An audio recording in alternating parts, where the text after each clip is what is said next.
SIT అధికారులు కల్తీ లడ్డుకు సంబంధించి ఏదో ఒక రిపోర్టు సుప్రీంకోర్టుకి సబ్మిట్ చేశారు అని చెప్పేసి ఒక న్యూస్ క్లిప్ ఒకటి సోషల్ మీడియాలో బీభత్సంగా వైరల్ అవుతుంది. అది news clip, English news clip. దాన్ని బేస్ చేసుకొని తెలుగుదేశం పార్టీ, జనసేన వాళ్ళు అబ్బో నా సామిరంగా ఇంకా వైసీపీ మీద బురద జల్లే కార్యక్రమం కూడా మొదలుపెట్టేశారు. ఆ రిపోర్ట్లో కానీ ఆ న్యూస్ పేపర్లో కానీ ఎక్కడా కానీ ఆ లడ్డూలో యానిమల్ ఫ్యాట్ ఉంది అని చెప్పేసి ఎక్కడా కానీ రాయలేదు. కొన్ని కెమికల్స్ మిక్స్ చేశారు, దాని మీద మేము ఇన్వెస్టిగేషన్ చేస్తున్నామని చెప్పేసి రాశారు. దాన్ని ఎక్కడ కానీ యానిమల్ ఫ్యాట్ అని చెప్పేసి రాయలేదు కదా.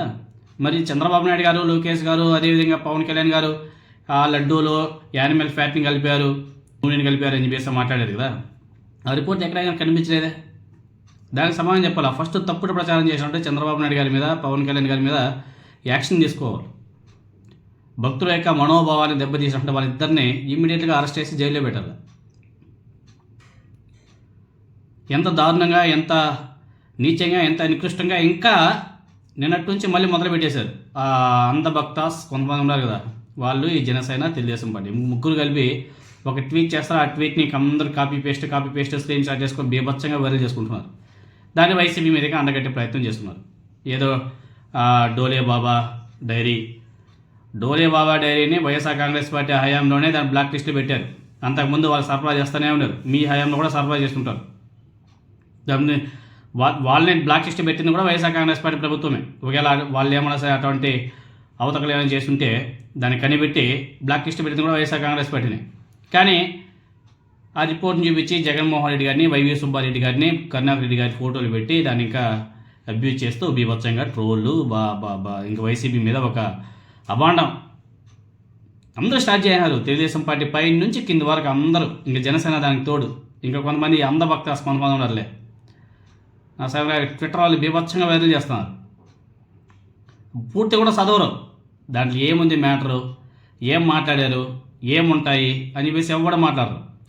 ఎవరు నాకు ట్వీట్ చేయాలంటే కళ్ళు మూసుకొని దాని ఇంకా వెనక ముందు చూసేది లేదు, దాన్ని ఎవిడెన్స్ మనం చదివేది లేదు, దాని వెనక ఏముందో చదివేది లేదు, దాని తర్వాత ఏమొస్తుందో చదివేది లేదు. అందభక్తాస్ కదా, కాపీ పేస్ట్ స్క్రీన్ షాట్ చేయడం, వదలడం. ఎంత దారుణంగా ఉన్నాయి చూడండి. రాజకీయాలు పనికి వస్తామే కానీ కోర్టులలో పనికిరావు ఈ పైన ట్వీట్లు, పైన వార్తలంతా కూడా. కోర్టుకి కావాల్సింది ఎవిడెన్స్. వీళ్ళు మాట్లాడినది యానిమల్ ఫ్యాట్, దాని గురించి సంబంధమే లేదు అక్కడ. లడ్డూలో యానిమల్ ఫ్యాట్ కలిసినట్టు నిర్ధారణ లేదు. మరి ఎలా నిర్ధారించేసి మాట్లాడేశారు చంద్రబాబు నాయుడు గారు, పవన్ కళ్యాణ్ గారు? ఇంకా పవన్ కళ్యాణ్ గారు ఇంకొక అడుగు ముందుకేసి వాటిని ఇంకా అయోధ్య కూడా పంపించేశారని చెప్పేసి మాట్లాడారు. సిగ్గు సరం ఉండాలి కొంచెం అనేసి. దేవుడితో రాజకీయాలు చేస్తున్నారు. జగన్మోహన్ రెడ్డి గారు గతంలో ఒక ప్రెస్ మీట్లో చెప్పాడు, కలియుగ దైవం శ్రీ వెంకటేశ్వర స్వామితో ఆటలాడుతున్నారు, దేవుడే చూసుకుంటారు వాళ్ళ కథ అనేసి. వీళ్ళ కథ దేవుడే చూసుకుంటారు, దాంట్లో ఎటువంటి డౌటే లేదు. Diversion politics. తెలుగుదేశం పార్టీకి చెందినటువంటి ఒక ఎమ్మెల్యే అనుచరుడు విశాఖపట్నంలో గోమాంసం కోల్డ్ స్టోరేజ్లో పెట్టినటువంటి పెద్ద కోల్డ్ స్టోరేజ్ అడ్డంగా దొరికేలోపు డైవర్షన్ పాలిటిక్స్కి ఇది. ఎక్కడో ఒక చోట తప్పించుకోవాలంటే ఏదో ఒక విధంగా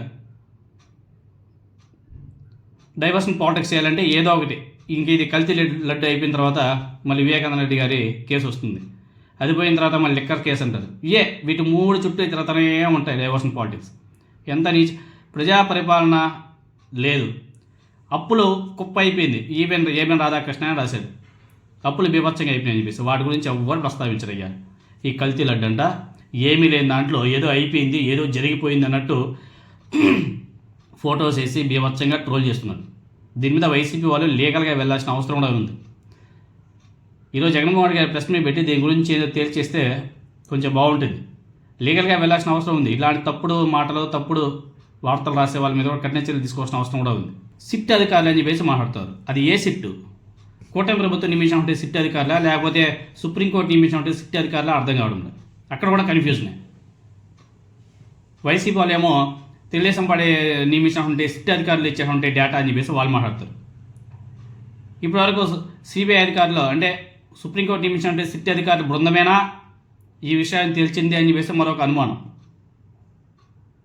తిరుమలలో కల్తీ నెయ్యి వినియోగం మీద సుప్రీంకోర్టు ఏర్పాటు చేసినటువంటి ప్రత్యేక దర్యాప్తు బృందం అన్ని విషయాలు నిగ్గు తేల్చేసిందని చెప్పేసి ఎవరికి తెలియదు.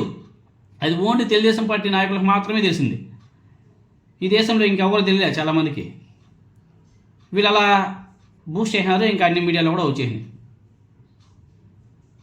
టీటీడీ మీద, అదేవిధంగా వైఎస్ఆర్ కాంగ్రెస్ పార్టీ నాయకుల మీద విమర్శ చేస్తూ నారా లోకేష్ గారు కూడా ట్వీట్ చేశాడు. దాని మీద అంబటి రాంబాబు గారు చాలా ఘాటుగానే స్పందించాడు. కేవలం రాజకీయ కక్ష సాధింపు కోసం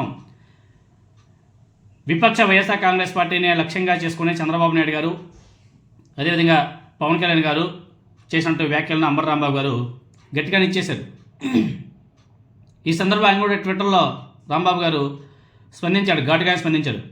అత్యంత పవిత్రమైన తిరుమల శ్రీవారి లడ్డూ ప్రసాదం తయారీలో జంతువుల కొవ్వుతో తయారు చేసిన నెయ్యి వాడారని ముఖ్యమంత్రి పదవిలో ఉన్నటువంటి తన తండ్రి చంద్రబాబు నాయుడు గారు అంత బాధ్యతారాహిత్యంగా ఎలా మాట్లాడారో, ఎలా ఆరోపణలు చేశారో ముందుగా నారా లోకేష్ గారు దానికి సమాధానం చెప్పాలి. ఇది ఏదో పొరపాటు వల్ల జరగలేదు. చాలా వ్యూహాత్మకంగా భక్తుల విశ్వాసాలు, అదేవిధంగా మనోభావాలు రెచ్చగొట్టే విధంగా వారిని తప్పుదోవ పట్టిస్తూ చేసినటువంటి వ్యాఖ్యలనే అందుకు ఈరోజు చంద్రబాబు నాయుడు గారిని బోనెక్కించారు.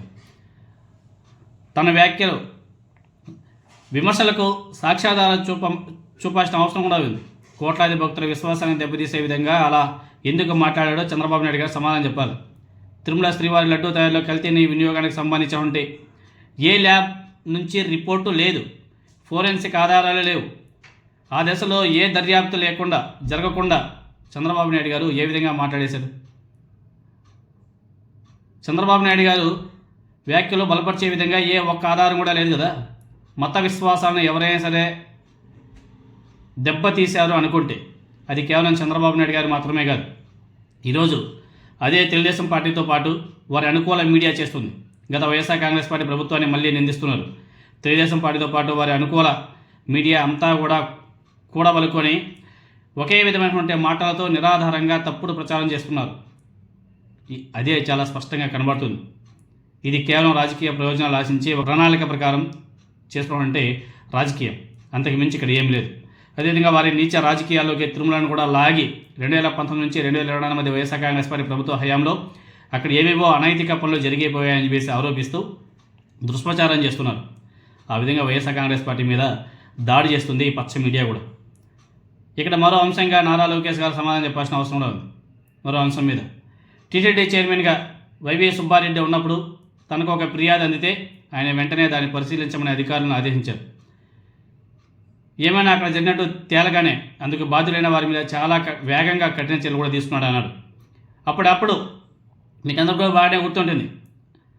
అప్పుడు బోలే బాబా కంపెనీని కూడా బ్లాక్ లిస్ట్లో పెట్టినటువంటి ఘనత కూడా వైవి సుబ్బారెడ్డి గారిది. ఇప్పుడు ఏదో మాట్లాడుతున్నారు కదా వీళ్ళు, బోలే బాబా, ఆ బాబా, ఈ బాబా అని చెప్పేసి వీళ్ళందరూ బ్లాక్ లిస్ట్లో పెట్టింది కూడా ఆనాడు వైవి సుబ్బారెడ్డి గారు. ఇవన్నీ ఎవరు ఊరికే చెప్పట్లే. చాలా వేగంగా ఆ సంస్థ మీద కఠిన చర్యలు తీసుకున్నటువంటి వ్యక్తి వైవి సుబ్బారెడ్డి గారు. అదే సంస్థతో చేతులు కలిపి వ్యవహారం నడిపాడని అంత పచ్చిగా ఎలా ఆరోపణలు చేస్తున్నారో మనకైతే అర్థం కాదు. ఎలా విమర్శలు చేస్తారు? నిజాలు బయటపడతాయి. పడినప్పుడు వాస్తవాలన్నీ కూడా బహిర్గతమైనప్పుడు అలాంటి నిరాధార ఆరోపణలు, అర్థం లేని విమర్శలన్నీ కూడా కనుమరుగవుతాయి. వీటిని మర్చిపోకూడదు. ఇవన్నీ కూడా నారా లోకేష్ గారు, చంద్రబాబు నాయుడు గారు, ఆ అంధభక్తర్స్ ఎవరైతే ఉన్నారో వాళ్ళందరూ కూడా తెలుసుకోవాల్సిన అవసరం కూడా ఉంది. టెంపుల్స్, ఆంధ్రప్రదేశ్లో టెంపుల్స్లో ఎంతోమంది చనిపోతే దాని గురించి ఎవరు మాట్లాడరు.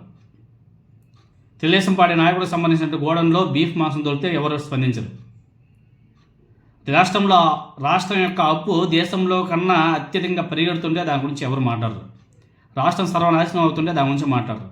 ఇదేదో లడ్డు అంటారు, కల్తీ లడ్డు అంటారు, అది అంటారు, లిక్కర్ అంటారు, బొక్కర్ అంటారు. ఇవి అవసరం ప్రజలకు కావాల్సింది ఏంటి అంటే ఒక పార్టీ మీద నిందలు వేసి ఆ పార్టీని కనుమరుగు చేయడం కోసం కింది నుంచి పై వరకు, స్టేట్ నుంచి నేషనల్ వరకు ఒకే ట్వీట్లు చేసి ఒకే సారాంశాన్ని బైహార్ట్ చేసినట్టు ఒకే సారాంశాన్ని మాటికి ట్వీట్లు చేసుకుంటూ పోతున్నారు. ఇది ప్రజాస్వామ్యానికి అవసరమా? అంత ఆనందంగా ఉంటే రాష్ట్రం యొక్క అప్పులు ఎలా పెరిగిపోయాయని చెప్పేసి ట్వీట్లు చేయొచ్చు కదా. రాష్ట్ర ఆదాయం తగ్గిపోయిందని చెప్పేసి ట్వీట్లు చేయొచ్చు కదా. రాష్ట్ర ప్రజల యొక్క కొనుగోలు శక్తి తగ్గిపోయిందని చెప్పేసి ట్వీట్లు చేయొచ్చు కదా. అవి ఏమి అవసరం లేదు. ప్రభుత్వ మెడికల్ కళాశాలను ప్రైవేట్ వ్యక్తుల చేతుల్లో అమ్మేస్తున్నారు అని చెప్పేసి దాని గురించి ట్వీట్లు చేయొచ్చు కదా. చేయరు. ఫీజు రీంబర్స్మెంట్ రాక స్టూడెంట్స్ అంతా కూడా ఇబ్బందులు పడుతున్నారు. దాని గురించి మాట్లాడచ్చు కదా, మాట్లాడరు. ఆరోగ్యశ్రీ 108 పూర్తిగా సర్వనాశనం అయిపోయిన వాటి గురించి మాట్లాడచ్చు కదా, మాట్లాడరు. ప్రజలకు అవసరమైనటువంటి వాటి గురించి ఎవరు కూడా మాట్లాడరు. పనికి మాలిన వాటి గురించి, లేనిపోని వాటి గురించి లేని వాటి గురించి ఉన్నట్టు క్రియేట్ చేసుకొని పనికి మాలిన ఫేక్ వార్తలు రాసుకుంటూ బతికేస్తుంది పచ్చ మీడియా, అదేవిధంగా పచ్చ నాయకులంతా కూడా. వీళ్ళందరూ కూడా ప్రజలందరూ కూడా గట్టిగా సమాధానం ఇవ్వాల్సిన అవసరం కూడా